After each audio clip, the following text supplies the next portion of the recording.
ኤፍራታ አርግዛለች። ቤተሰቦቼ አሁን ላይ እንግዲህ ኤፍራታ ከማን ነው ያረገዘችው የሚለው ነው። እንግዲህ ከዚህ በፊት የመጀመሪያው ጊዜ እንግዲህ ከናታን ጋር ነበረ ግንኙነት የነበረ። አሁን ላይ እቅዶቿ እንግዲህ መሰናከል ሊሆንባት የሚችለው ይሄ ነው ማለት ነው። እንግዲህ እሷ በየተራው ነበረ እቅዶቿን ያቀደች የነበረችው። አሁን ላይ ደግሞ ናታ ያፌት ተንኮል አስቦ ይሁን ከልቦ ይሁን ባናቅም ስራ ሊያስገባት ነው እንግዲህ ስራ ሊያስጀምራት ነው ማለት ነው። አሁን ልፈትናትም ሊሆን ይችላል ማለት ነው። እንግዲህ ስራ አስገባሻለሁ ያላት ወይ ደግሞ ከናታን ጋር የተመካክሮ ነው ይሄን ስራ ወይ እኔን አገባችሁ ብሎ ስላሰበ ከሱ ጋር እንድትጋፈጥ ሊያደርጋት ይችላል ማለት ነው። እንግዲህ ፊት ለፊት ከሱ ጋር ተገናኝቶ አብሮ ስራ እንዲሰሩ ሊያደርጋቸው ይችላል ማለት ነው።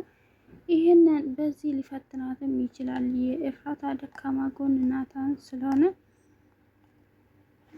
በዚህም ሊፈትናት ይችላል ማለት ነው። ሌላ ደግሞ እንግዲህ አሁን እርግዝናው ነው። እርግዝናው በዚሁ ካደገ እሷ ላይ ችግር ሊያመጣባት ይችላል ማለት ነው። እንግዲህ ወይ የኔ ነው የሌላ ሰው ነው ብሎ የኔ በእርግጥ ከናታን ጋር ግንኙነት እንዳላት አያውቅም። እንግዲህ ከዚህ በኋላ ምናልባት ከጠረጠረ ነው እንጂ ከጠረጠረ ካወቀባት ግን ከዛ ቤት እንደሚያባራት እርግጥ ነው።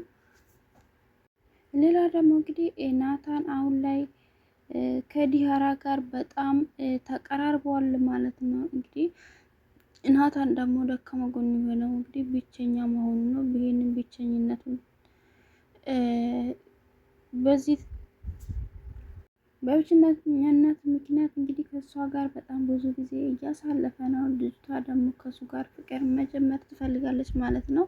እንግዲህ ስለ ፍቅርም እያወራቸው ነው ማለት ነው።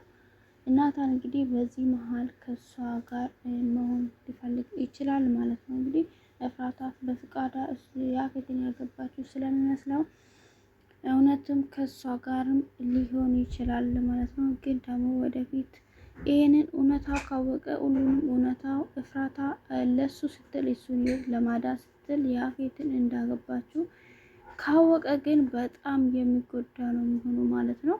ኤፍራታም ደግሞ ይሄን ሁሉ ተዋታ እንግዲህ እቅዶቿን አሳክታ ከዛ ቤት ብትወጣም እሱ ደግሞ ከዲያራ ጋር ከሆነ በጣም እሷም ትጎዳለች። እሱም ደግሞ ይሄንን እውነታ ከሰማ በጣም የሚጸጸት ይሆናል ማለት ነው።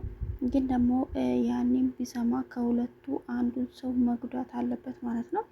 ወይ ኤፍራታን ወይ ደግሞ ዲያራን ማለት ነው። ከዲያራ ጋር ፍቅር ከሚጀምር ከሆነ ግን ደግሞ እናትየዋ በጣም አስጠንቅቀዋለች ማለት ነው። ከልጄ ኢራቅ ብላለች። ልጄንም እንዳታገኘው ብላ አስጠንቅቀዋለች ማለት ነው።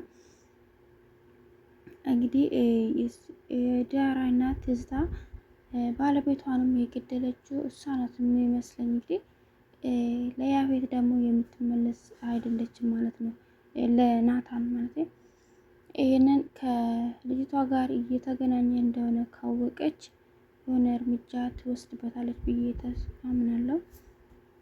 ሌላ ደግሞ የቢኒ ጉዳይ ነው። እንግዲህ ቢኒና ናታን አሁን ላይ ተጣልቷል ማለት ነው። ቢኒም እውነት አለው እንግዲህ ናታንም የራሱ እውነት አለው ማለት ነው። ግን ደግሞ ቢኒ ያኔ እዛ ታግቶ የነበረበት ጊዜም ናታን በራሱ ጉዳይ ላይ ተጠምዶ ነበረ። ከዛ በኋላ ቤትም ከገባ ስለሱ ምንም ቼክም አላረገውም ነበረ። እንግዲህ በሌላ ጉዳይ ላይ ነበረ ትኩረት ሲያደርግ የነበረው። ቢኒም በጣም ተናዷል። ሌላው ደግሞ የተናደደበት ምክንያት ከኤቴ ራቅ ብሎ አስጠንቅቋት ነበረ። እንግዲህ ከዚህ በፊት ከዚህ በኋላ ስለ ፍቅር ከኤቴ ጋር ፍቅር መጀመር አትችልም ብሎ አስጠንቅቆ ከሷ እንድርቅ አድርገው ነበረ። አሁን ላይ ደግሞ እሷ ከአቤል ጋር እንደሆነች ነው እያሰበ ያለው ቢኒ ማለት ነው። ግን ደግሞ ካልተነጋገሩ ቢኒም ጽዮንን ካልሰማት እውነታው ማወቅ አይችልም ማለት ነው።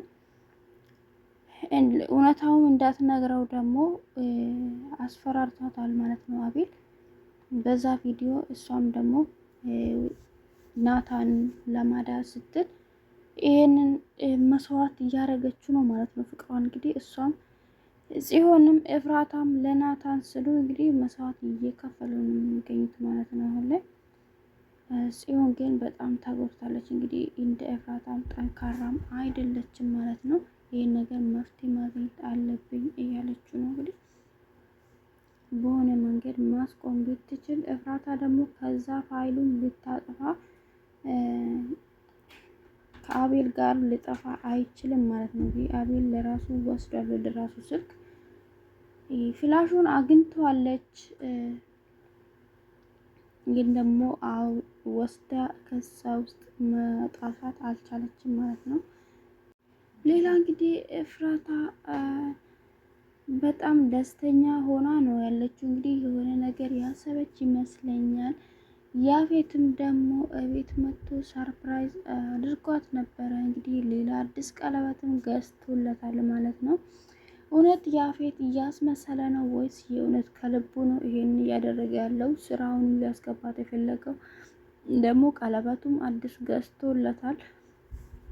እውነትም እሷን ለማስደሰት ፈልጎ ነው ወይስ እሷን እቅድ ለማወቅ እየተጠቀመ ነው ያለው ማለት የምለው ነው። እንግዲህ በዛ መሀል እንግዲህ መጠጥም ጠጥቶ ትንሽ ሞቅ ብሎታል። እንግዲህ ያፌት በተኛበት ኤፍራታ እንዲህ የጨፈረችው ነበረ። ቀስ ብላ ከኪስ ውስጥ ቁልፍ ስትወስድ እንግዲህ እጇን ይዟታል። እንግዲህ መጨረሻ ላይ ይሄንን ግን እንዴት ልትወጣው ትችላለች የሚለው ነው። የእውነት በእንቅልፍ ልቡ ካልሆነ እውነትም ይሄን ነቅቶባት እጇን ከያዛት ምን አይነት መልስ ትሰጠው ይሆን? ለምን ቁልፍ ወሰድሽ ምናምን ብሎ ከጠየቃት ምን አይነት መልስ የምትሰጥ ይመስላችኋል? እንግዲህ ምን አይነት መንገድ የምትፈልግ ይመስላችኋል? ከዚህ ማምለጫ ማለት ነው። ሌላው እንግዲህ ናታን አሁን ላይ ወንጀል ውስጥ እየገባ ነው። እንግዲህ ሙሉ በሙሉ ወንጀል ነው እያሰራችው ያለችው ወይዘሮ ትዝታ። ሌላ ደግሞ የያፌት ሴቶቹን እንግዲህ ሴቶች እጥረት አለብኝ እያለ ነው። ፖሊሷም ደግሞ ሌሎቹን ለማዳን ስትል ነበረ እዛ የገባችው፣ ግን ደግሞ ራሷን ማዳን አልቻለችም ማለት ነው። እሷም እዛ ቀርታለች። እሷም እየተጎዳች ነው ያለችው ማለት ነው። እዛ እንኳን ሌሎቹን ማዳን ራሷን ማዳን አልቻለችም። እንዴት መፍትሄ ሊያገኙ ይችላሉ የሚለው ነው አሁን እዛ ውስጥ ያሉት። አሁን ላይ ያፌት የሴቶች እጥረት ስላለበት ሌላ ሰው ማስገባት ይፈልጋል ማለት ነው። አንደኛው ደግሞ ከነሱ ውስጥ እርዳታ አንድ ሰው ጠይቃ ነበረ። ደግሞ ሰውዬ ያፌት ሰው ስለሆነ የሱ ተቀጣሪ ስለሆነ ሊረዳትም አልቻለም። ግን ደግሞ አሳልፎም ሰጥቷታል ማለት ነው። እንግዲህ ለያፌት ነግሯል እሷ እርዳታ እንደጠየቀችው። ያው ሴቶች እጥረት ስላለበት እሷ ምንም ሊያደርጋት አልቻለም። ምንም አላረጋትም ለአሁኑ። ውድ ቤተሰቦቼ እስኪ ኤፍራታ በምን መንገዱ ከያፌት እጅ ልታመልጥ ትችላለች የሚለው ሀሳብ አስተያየታችሁ እንዴት ነው? ለዚህ ቻናል አዲስ ከሆናችሁ ሰብስክራይብ ማድረግ እንዳይረሳ። ላይክ ሰብስክራይብ ያደረጋችሁ ቤተሰብ ይሁኑ። ሰላም ሁኑልኝ። ባይ ባይ።